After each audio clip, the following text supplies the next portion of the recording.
Hey guys, welcome to the channel. I want to do a little informal watch ramble today, talk about watch collections, core collections, diversity. Before we jump into that, I will give you a wrist check here. I'm wearing the Helson Hammerhead 42 on polished Milanese mesh from the German brand Stabe.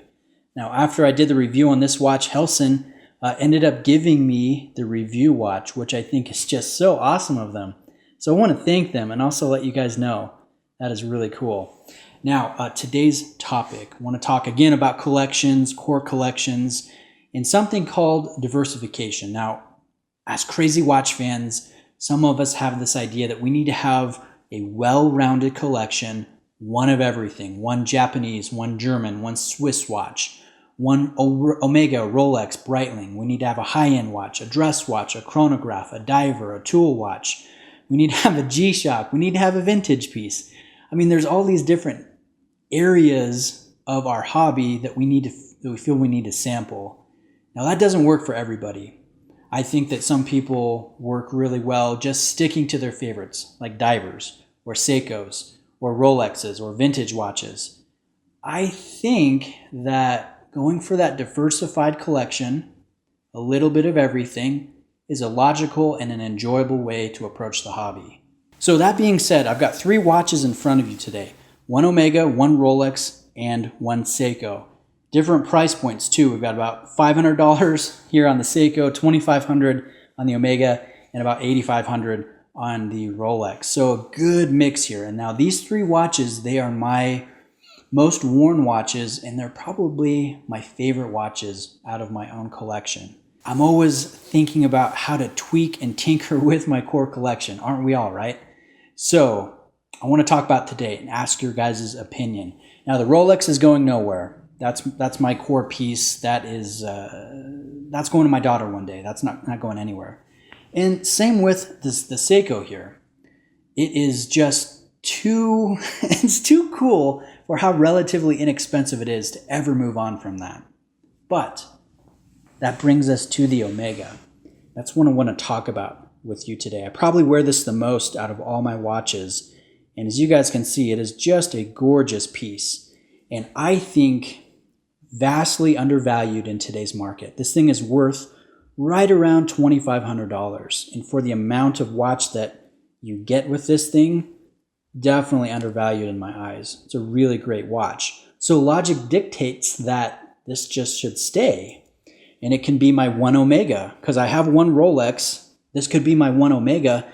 And then I can continually add like a Cartier or a Grand Seiko or a Breitling, just continue to build out a Zenith. But this has got me thinking here, do I want to upgrade to the newest Seamaster, which I have tried on in the authorized dealer. It is a beautiful, gorgeous, well-made piece, very impressive. I think a nicer watch than this version, but it's a lot bigger. And I think once the hype dies down, this one is going to be one to really keep your eye on. The smaller size, the thinner profile, the smooth dial. I think this one is primed for a boost in popularity. But if I did switch it out, either for the new Seamaster, that opens up a whole host of other options too, especially if I want to stay within the Omega brand. If I'm spending $4,000 plus on an Omega, I could look at a Planet Ocean. I've always loved the Planet Ocean, and I've never owned one. Or another option is, and this is probably the most common, is to switch this for a Speedmaster. I've always loved the Speedmaster. I've owned the Moonwatch, and to me the biggest draw is its history and its tie-in with NASA. Now, I probably wouldn't go with the standard Moonwatch again. It is a little bit of a disappointing watch in my opinion, but I do like the Sapphire Sandwich. I think that's a beautiful, just a beautiful version where you can see the innards. I don't know. It's a classic watch. So if I did that, I'd have a travel watch with the GMT from Rolex. I'd have an Omega chronograph. I'd still have a Seiko diver. So that would be diversifying the collection even more. And then this is something else to keep in mind.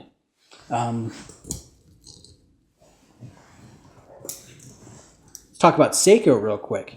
Next month at Basel, it's likely that Seiko will announce their next SLA reissue, limited edition. And this year, they are going to be doing the Captain Willard, which I'm just beyond excited about.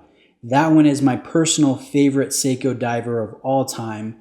And I would love that. I would love to add that. Now, my concerns are it's going to be pricey. I'm betting at least $3,000 to $5,000. And I'm a little worried that they're going to ruin it, that they're going to supersize it, that they're going to thicken it up, and it will be very hard to get your hands on. Now, the original 6105 is surprisingly small in person. It is smaller than a modern Seiko turtle. And I've just always loved it. So that's another thing to keep in mind. If I'm removing a diver, let's say the Seamaster, and I get the new SLA, the Seiko, that could be my vintage diver. And I could keep my Rolex, and I don't know, I'd have to figure out another Omega to add at some point, possibly the Speedmaster, or maybe even an Aquaterra or something. So basically, there's a whole host of things that could happen. It's always fun to toy with the ideas. Nothing is imminent, at least with me right now. I've got to see pictures of the new SLA. I've got to decide if I want to go Planet Ocean, if I want to go Sapphire Sandwich, or if I should do the smart thing and just keep the dang Seamaster and continue to fill out the collection with a Zenith or a Cartier Santos or, a Grand Seiko SBGA 201. There's a lot of things to think about. So anyways, I'd like to hear your guys' opinion. Should I flip the Seamaster, and what should I replace it with? Should I keep the core as it is and continue to build to it? What do you guys think about the new SLA announcement that's probably going to happen next month? I'd love to hear your thoughts. Just a little ramble today, informal video. Appreciate you guys taking the time to watch, and I'll catch you in the next video.